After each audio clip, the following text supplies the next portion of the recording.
Assalamualaikum warahmatullahi wabarakatuh. Halo, perkenalkan nama saya Mahdayani dengan NIM 32111313004. Perkenalkan, nama saya Yuni Lumbanturuan dengan NIM 321333137. Di video kali ini, kelompok kami memilih materi yang berjudul 5 macam klasifikasi tipe iklim dan perbedaannya. Indonesia dengan memiliki iklim tropis dapat merasakan dua musim sekaligus, yakni musim hujan dan musim kemarau. Tapi berbeda halnya dengan beberapa negara lain di dunia ini yang memiliki 4 musim sekaligus, contohnya Korea Selatan. Korea Selatan dengan iklim subtropis dapat merasakan 4 musim sekaligus dalam kurun waktu 1 tahun, yakni musim panas, musim semi, musim gugur, dan musim ngomong-ngomong mengenai iklim, udah tahu belum arti dari iklim itu sendiri dan gimana sih tipe klasifikasi iklim di lingkup global? Iklim adalah pola rata-rata cuaca yang terjadi dalam kurun waktu yang relatif lama dan mencakup wilayah yang luas.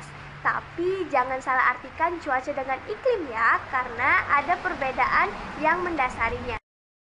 Karena cuaca adalah keadaan udara yang terjadi di suatu tempat yang relatif sempit dengan jangka waktu yang relatif singkat. Nah, setelah penjabaran sebelumnya yang telah dijabarkan, di sini saya juga menjelaskan mengenai terdapat berapa aja sih tipe iklim dan pengklasifikasiannya. Yang pertama ada iklim matahari, yang kedua ada iklim Köppen, yang ketiga ada iklim Junghun, yang keempat ada iklim Smith-Ferguson, yang kelima ada iklim Alderman. Nah, pembahasan selanjutnya ada nih namanya iklim matahari. Merupakan klasifikasi iklim yang didasarkan oleh panas matahari yang diterima bumi. Menurut iklim matahari, iklim di bumi dibedakan menjadi 4, yaitu tropis, subtropis, sedang, dan dingin. Masih ingat kan tadi di awal saya sudah sebut perbedaan iklim di Indonesia dan Korea Selatan. Nah, perumpamaan sebelumnya itu merujuk pada iklim matahari ya.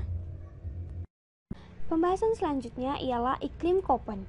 Iklim Köppen merupakan pengelompokan iklim didasarkan pada rata-rata curah hujan dan temperatur. Klasifikasi iklim dibagi menjadi 5 tipe dan masing-masing tipe menggunakan huruf sebagai simbolnya.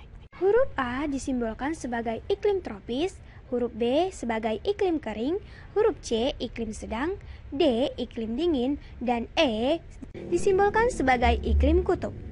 Selanjutnya pembahasan mengenai iklim Junghun. Iklim Junghun merupakan klasifikasi iklim berdasarkan ketinggian dan vegetasi di kawasan tertentu. Pada klasifikasi ini, iklim dibagi menjadi 4 macam, yaitu yang pertama ada zona panas, ditandai dengan vegetasi padi, jagung, tebu, dan kelapa. Yang kedua ada zona sedang, vegetasinya tembakau, kopi, coklat, teh, berkisar di antara 1.500 meter dari permukaan laut. Ketiga, ada zona sejuk, ditandai dengan vegetasi kopi, kina, teh, dan sayuran, berkisar pada ketinggian 1.500 meter dari permukaan laut sampai 2.500 meter dari permukaan laut. Yang keempat, ada zona dingin, ditandai dengan tidak adanya tanaman budidaya, hanya lumut, berkisar dengan ketinggian 2.500 meter dari permukaan laut ke atas. Klasifikasi iklim Smith-Ferguson. Iklim Smith-Ferguson merupakan tipe iklim yang ditentukan berdasarkan siklus data pada curah hujan di suatu wilayah. Klasifikasi iklim Smith-Ferguson ini memiliki 4 tipe, yaitu iklim basah, iklim agak basah, iklim sedang, dan iklim agak kering. Klasifikasi iklim Alderman. Iklim Alderman didasarkan pada kriteria bulan basah dan juga bulan kering menurut iklim hujan. Kriteria dalam klasifikasi ini didasarkan pada perhitungan bulan basah, bulan lembab, dan bulan kering dengan batasan peluang hujan, hujan efektif, dan kebutuhan tanaman. Iklim Alderman merupakan hasil dari klasifikasi yang didasarkan dari berbagai cakupan yang terdapat pada bulan-bulan diantaranya bulan basah, dan bulan kering. Atau dengan kata lain adalah bulan turun hujan yang diturunkan secara berturut-turut. Perbedaan antara iklim Smyth-Ferguson dan iklim Oldham.